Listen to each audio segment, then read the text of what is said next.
हाँ sir. Okay. The Cossijurah case, it is a place in B, जैसे उड़ीसा मैंने बताया उसके नाम पे ही दे दिया केस को। It is basically the conflict between the supreme council and the supreme court. Basic crux इसका ये है, the Cossijurah case illustrates another aspect of the administration of the company in India. This case is known for the fact that it brought out the defects in the charter which created the Supreme Court at Calcutta। जैसे regulating act जो मैंने बताया था, तो उसी का एक उसका पर्पस से ही है, जिसमें जितने भी डिफेक्ट्स थे वो ओवरऑल इसने ओवरऑल उसको एकदम कॉन्क्रीट कर दिया, बेसिस उसका एकदम फिक्स कर दिया कि हाँ देखिए इतने सारे प्रॉब्लम्स है, इसको रेक्टिफाई करना ही पड़ेगा in future. The Carter did not demarcate either the jurisdiction of the court or the position of the governor general in council. जैसे मैंने बोला था कि उस वक्त से हमने देखा था कि वॉरेन हेस्टिंग्स और governor general in council Ajay Kumar के केस में कि 4 लोग 5 लोग उसके फेवर में थे, 3 लोग इसके फेवर, 3 लोग अगेंस्ट थे, एक जन फेवर में था। तो यही जो जितने भी एडमिनिस्ट्रेशन वाले पार्ट थे उस वक्त से ये प्रॉब्लम था उसके अंदर। तो the charter did not demarcate either the jurisdiction of the court और the position of the governor general in council. जैसे मैंने बोला एडमिनिस्ट्रेशन वाला पार्ट दोनों जगह लैकिंग था कि कब कब कौन कौन सा किसका रूल प्रिवेल करेगा, किसी को नहीं पता।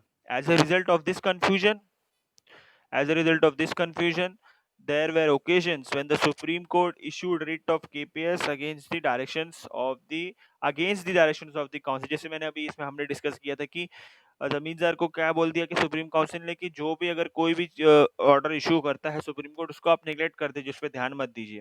ये रेट ऑफ कैपियस मतलब अरेस्ट का रेट था, ऐसा था, to arrest someone. So, in the Constitutional case, the confrontation between the Supreme Court and the Council became evident to the highest degree. This case in brief as follows, ठीक है। Then जैसे जमींदार हमारे राजा थे, जैसे मैंने बताया, one zamindar the raja of Cossijurah was heavily indebted to Cossinaut Babu, Babu Kant इनका पूरा नाम है। ऐसे पूरा नाम लिखना है तो ये लिखते हैं, तो शॉर्ट फॉर्म में कौसीजुरा से ही अटैच करके लिखना, तो कौसीजुरा से ही आप लोग रिमेम्बर कर लेना। When Cosinot requested the return of his money, the जमींदार showed reluctance by making one excuse or the other। जैसे मैंने बोला उन्होंने पैसे मांगने की कोशिश की तो वो अवॉइड करने लगे उनको। ठीक है।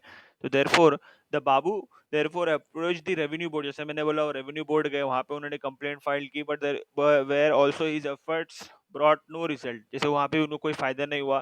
Finally he sued the Raja in the supreme court of Calcutta. तो ये जैसे बात है ये यहाँ पे किया। In his affidavit, he stated that Raja was in service of the company, having been employed in the collection of the revenue। जैसे मैंने बताया था कि वो रेवेन्यू पे करते थे ईयरली बेसिस पे। This affidavit also stated that the Raja was subject to the jurisdiction of the Supreme Court of Calcutta। वैसे it is Calcutta, हाँ। वो- ठीक है। The Supreme Court issued a notice to the Raja directing him to appear before the court। ठीक है, वो नहीं हो पाएगा फिर देखना। In the meantime the matter was referred to the council at Calcutta. Council को ये बात पता चल गई, which referred to the matter to the advocate general for his advice on the point that whether the zamindar was amenable to the jurisdiction of the supreme court. ठीक है, तो advocate general से एडवाइस लेने के लिए उन्होंने पूछा तो सुप्रीम काउंसिल ने, तो वो उस वक्त क्या डिसीजन आया कि उनको बोला कि अब अवॉइड करिए कोई भी सुप्रीम कोर्ट का जुरिडिक्शन आएगा। जैसे आप नेक्स्ट पॉइंट देखेंगे तो उसमें लिखा हुआ है, the advocate general advised that the Supreme Court had no jurisdiction over the zamindar।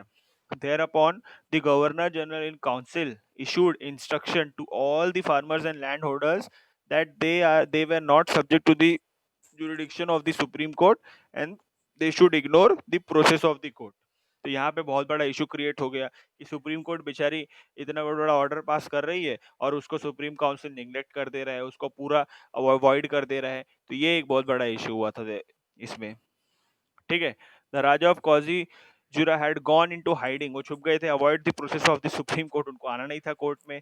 The supreme court issued another notice to the raja who did not pay any attention to the given notice in view of the instructions from the governor general in council। जैसे मैंने बोला उनको notice वोटिस भेजा गया तो भी ध्यान नहीं दे रहे थे।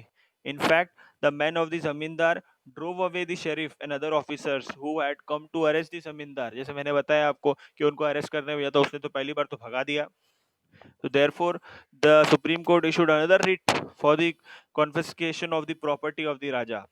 The court sent the sheriff along with some armed constables। तो यहाँ पे एक सिचुएशन जैसे उन्होंने वापस से भेजा, जैसे मैंने बताया आपको, तो देन अब सुप्रीम काउंसिल ने एक और अपना ट्रूप भेज दिया कि राजा को कोई नहीं पकड़ सके, ऐसा होगा।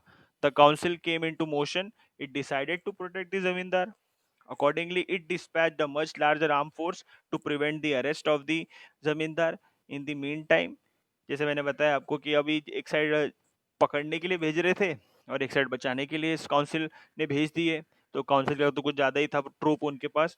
इन the meantime the sheriff and the officers caught hold the जमींदार physically, assaulted him, insulted the ladies and did many acts of sacrilege in respect of the idols and the gods placed in the room। चलिए ये तो ठीक है, मतलब उन्होंने किया, पकड़ा वकड़ा उसको, तो ये सब उसके अंदर का एक एक पार्ट है हिस्ट्री का, ठीक है। By the time the commander of the officer which had been dispatch already reach the spot under the orders of the governor general council. और ये दूसरा टाइम जो मैंने बताया कि हमारे जो काउंसिल ने भेजे थे उनके कमांडर, ही अरेस्टेड, इसने क्या किया कि सबको पकड़ लिया जिनको सुप्रीम कोर्ट वालों ने भेजा था। He arrested the sheriff and his man and took them to Calcutta where they were released. Thereafter, the Supreme Court issued a writ for the arrest of the commander। अब सुप्रीम कोर्ट ने किसका arrest writ issue कर दिया? Commander को पकड़ने का। जो commander को किसने भेजा था? गवर्नर काउंसिल ने। This was also prevented by similar show off arm force. अब आर्म फोर्स वहां पे भी सेम यही सिचुएशन क्रिएट हो गया। अब उनको पकड़ने भेजा तो काउंसिल ने वापस से उनके सामने लोग खड़े कर दिए कि उनको कैसे पकड़िएगा आप, तो इस तरह तो यही चल रहा था। When all the efforts to recover his money failed, Koshijira decided to file a suit against the member of the council। जैसे मैंने बोला वो ये सब देख के पागल हो गए, तंग हो गए, तो उन्होंने क्या करा कि अब काउंसिल के ऊपर ही केस फाइल कर दिया ऐसे। तो accordingly he brought an action against the governor general and the other members of the council in the Supreme Court। The governor general and his councillors appeared in the court in the first instance। Soon they discovered that the plaintiff had brought an action against them in their official capacity। They decided not to appear before the court। जैसे मैंने बोला पहले तो राजा के ऊपर case था, then councillors अपने supreme council पे भी कर दिया, तो स्टार्टिंग में तो अपीयर हो गए, उनको लगा कुछ नहीं नॉर्मल है, देन दे डिसाइडेड अरे नहीं तो हमारे ऊपर ही केस करके रखा है, तो they decided not to appear before the court। The council issued instruction to all the zamindars, landholders, and the persons residing outside Calcutta not to pay attention to the process of the court, and that in the case of Supreme Court persisted in issuing writs against them, the council would protect them। ऐसा हो गया था कि एक side उन्होंने मना कर दिया सबको, अगर कोई सुप्रीम कोर्ट कोई इशू रेट कर रहे हैं तो उसको क्या हो रहा था, काउंसिल को प्रोटेक्ट कर रही थी, ऐसा सीन था। जैसे लास्ट लास्ट लाइन में पड़ेगा द काउंसिल वुड प्रोटेक्ट दम। तो ये एक बहुत बड़ा प्रॉब्लम कॉन्फ्लिक्ट अराइज हुआ। The showdown between the Supreme Court and the Council brought out the inherent weaknesses and defects in the regulating act, which did not specify the areas and the persons which were under the jurisdiction of the Supreme Court, right? जैसे इन्होंने पूरा defect बता दिया ये कॉसिजुरा case ने कि supreme council का role कब आएगा, सुप्रीम कोर्ट का कब रोल आएगा, इधर दोनों एक दूसरे के अगेंस्ट है। तो this all was the main crux of this Koshijira case। The language of the act was vague enough for various interpretations। These defects, however, were removed to a great extent by the passing of the Act of Settlement 1781। This we will be doing tomorrow, Act of Settlement and Gopi Chand case. तो अभी आपको समझ में आया, जैसे Kamaluddin case में हमने देखा था कि थोड़ा एक लेवल पे था, ठीक है। कॉसिजुरा में वो नेक्स्ट लेवल पे चला गया, पुलिस वुलिस आने लगी। उस वक्त तो रेवेन्यू वाला ही पार्ट था। सर एलिजा इम्पे ने नॉर्मल एक लेटर लिख के बता दिया कि we are not interfering with the revenue collections, ऐसा वैसा। बट यहाँ पे तो कि अरेस्ट का बात आया, काउंसिल पे ही केस हो गया, काउंसिल भी अवॉइड करने लगा सुप्रीम कोर्ट को, क्राउन को, इस तरह। तो this took the administration part and the conflict to the next level. तो इस तरह का ये कॉसिजुरा का एक मेन क्रक्स है। अभी आप लोग